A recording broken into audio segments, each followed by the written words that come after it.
अगर पाना है तो राधे राधे जपना चाहिए। श्री कृष्ण ला पाना है तो राधे राधे जपना चाहिए। सूरज श्रीवास की ये भजन माँ ताली बजते रहना चाहिए, ताली बजते रहना चाहिए। बोलो बांके बिहारी लाल की। राधे राधे बोलो जी राधे राधे, राधे राधे बोलो जी राधे राधे, राधे राधे बोलो जी राधे राधे, राधे राधे बोलो जी राधे राधे।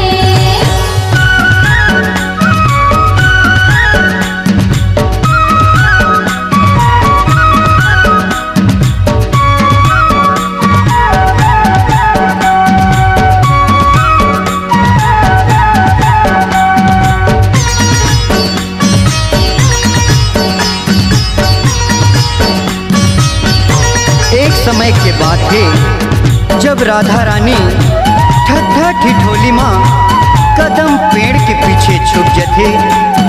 नटखट सांवला सलौना कान्हा राधा रानी ला ढूंढते और पुकारते, राधे ओ राधे। मनमोहना छलिया मन ही मन मुस्कुराते। जब बंसी के धुन छेड़ते चिड़ै चुरगुन पशु पक्षी मानुष तन ला कौन पूछे, देवता मन भी मग्न मुग्ध हो जाते। राधा रानी बंसी के धुन ला सुन के कान्हा के पास माँ आके कहते, आवो भजन के माध्यम से रसपान करबो। फूल झरे हंसी मोती झरे बोली बहना तो, फूल झरे हंसी मोती झरे बोली बहना तो। मोरे मन के चित चोर मन मोहना चित चोर। कान्हा मोरे नंद किशोर मगन हो गए बंसी मतोर। कान्हा मोरे नंद किशोर मगन हो गए बंसी मतोर। प्रेम रस मन माँ घोल हरे राम हरे कृष्ण बोल। राधे राधे बोलो जी राधे राधे, राधे राधे बोलो जी राधे राधे।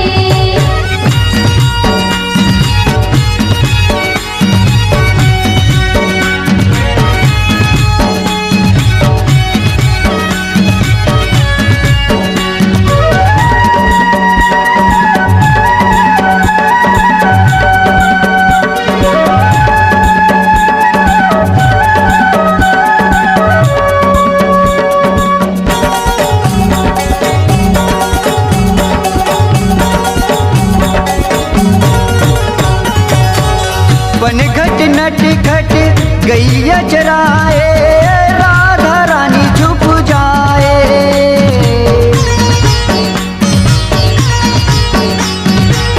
ठठ ठिठोली गुरुतुर बोली देख मन ललु भाए।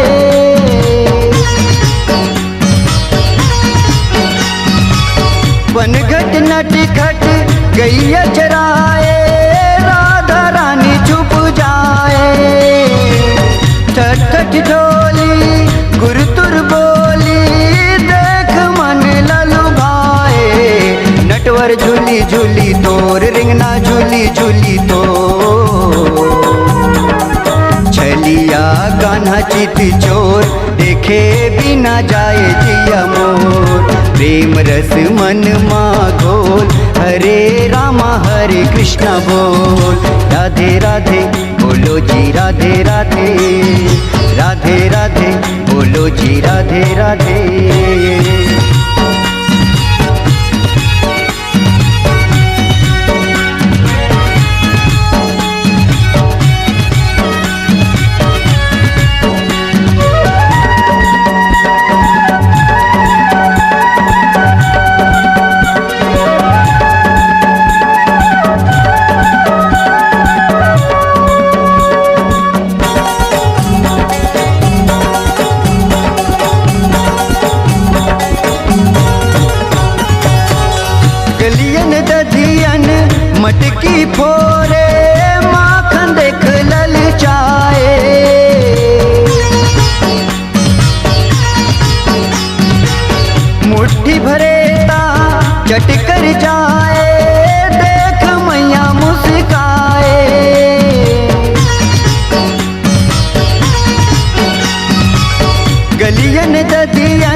की फोरे माखन देख ललचाए, मुट्ठी भरे ता चट कर जाए, देख मैया मुस्काए।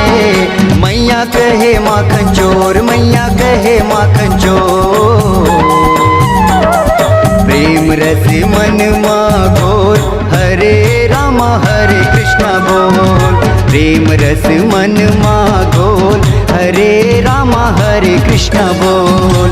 राधे राधे बोलो जी राधे राधे, राधे राधे बोलो जी राधे राधे। फूल झरे हंसी मोती झरे बोली बहना तो, फूल झरे हंसी मोती झरे बोली बहना तो। मोरे मन के चित चोर, मन मोहना चित चोर। कान्हा मोरे नंद किशोर, मगन हो गयो बंसी मतोर। प्रेम रस मन घोल, हरे राम हरे कृष्ण बोल। प्रेम रस मन घोल, हरे राम हरे कृष्ण बोल। राधे राधे बोलो जी राधे राधे, राधे राधे बोलो जी राधे राधे, राधे राधे बोलो जी राधे राधे, राधे राधे बोलो जी राधे राधे। बोलो बांके बिहारी लाल की। C-Log Digital Recording Studio, Cordoba. Contact number 9907119215.